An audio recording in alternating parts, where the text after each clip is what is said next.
everyone. Economics is not just about the profit and loss, but also about justice.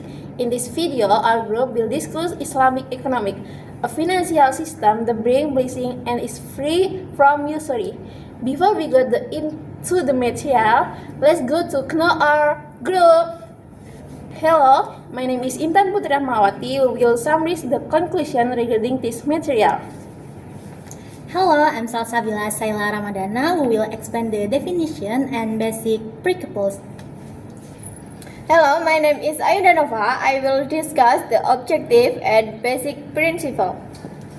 Hi, I'm Kane Cinta Aulia. I will explain the characteristic of Islamic economy. Hi, my name is Lulu Ajari Kostiasari, who will explain the characteristic of conventional economics and chess to this. Let's dive into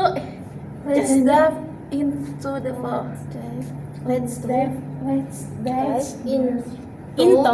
explanation. Let's dive into the full explanation. Enjoy watching. Islamic economy is the study of all human behavior in meeting their need with the goal of achieving falah, peace and prosperity in this world and the hereafter. Islamic economy is a branch of science that specifically regulates and guides economic activity based on Islamic teaching. As a discipline, Islamic economy has unique characteristics because it not only prioritizes the material aspect of economy activity, but also integrates the spiritual dimension as an integral part. Principle of Islamic economy. 1. Tawhid. The first and most fundamental principle in Islamic economy is Tawhid, or the recognition of the existence of Allah as the creator and absolute owner of all things. 2. Fair or justice. Justice is a key principle that animates all economic activities in Islam. 3. Maslaha or public benefit. Maslaha or public welfare is a principle that prioritizes the interests of society over individual interests. Principles of Islamic economic. 4. Tazkiyah is purification. Tazkiyah or purification refers to effort to purify will and soul through economic activities that are in accordance with Islamic moral and ethical values. 5. Unity, solidarity. The principles of unity emphasize the importance of social solidarity and togetherness within society. Islamic economic focus not only on individual interests but also on collective well-being.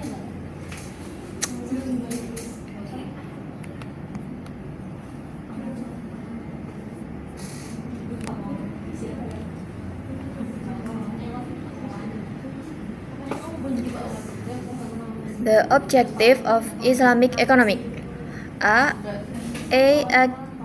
Achieving success or falah, happiness, victory for humans in this world and in the hereafter.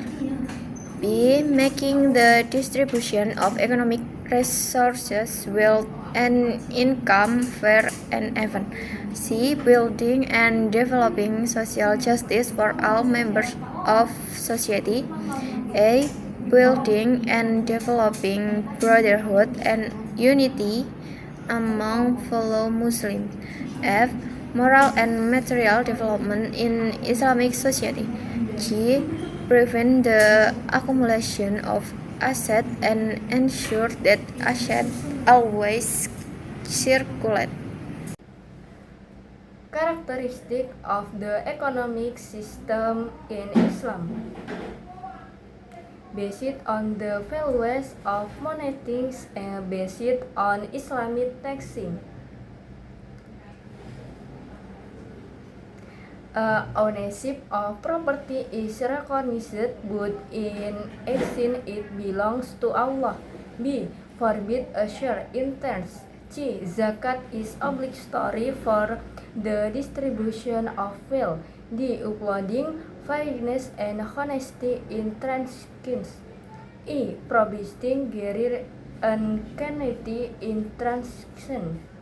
If prohibiting mindshare gambling prostitution. D. Balance individual and social intents. He. Fair distribution of wealth through zakat, infaq, alms, and waqf. Differences between Islamic economic and efficient economic. Islamic economic. Number 1, based on the Quran and Hadith, diversification. Number 2, based on the principle of anti-assure marriage story, zakat, and a profit-sharing system. Number 3, focus on wording and harassment with being and social justice. Number 4, the limits are only the halal sector, prohibiting gambling, measure, and inexpensive for giver. Conventional economic. Number 1, based on human rights and laws, government regulation. Number 2, based on the principle of individual freedom and the interest system. Number 3, focus on economic growth, efficiency, and profit.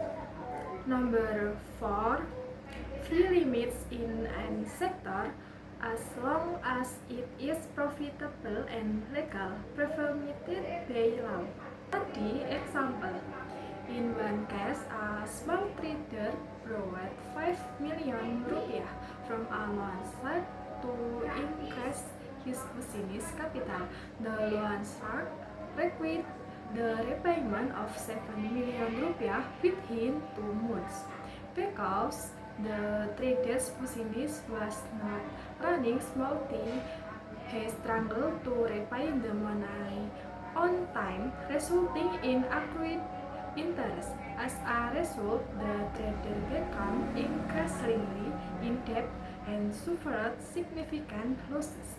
Based on Islamic economic analysis, this practice constitutes usury because additional payments are required for the loan withheld and joint venture or risk borne by the lender. This practice is prohibited in Islamic because it can lead to injustice and opposite the economy weaker. Islamic economists teach that financial transactions should be conducted fairly. For example, through a profit-sharing system or interest-free loans to avoid harming a party. Economic system implies the principle of justice, honesty, and balance in all economic activities. Every transaction must be conducted lawfully and without harm to others. Practices such as tariff, fraud, hoarding, and illegal waging are prohibited because they can create injustice and harm society. In the case of usury experienced by small trades, is it clear that the additional high interest burden the borrower and make it difficult to get out of debt? Therefore, Islamic economic encourages fairer systems such as business partnership or profit sharing. So it is both practical benefit without appreciation.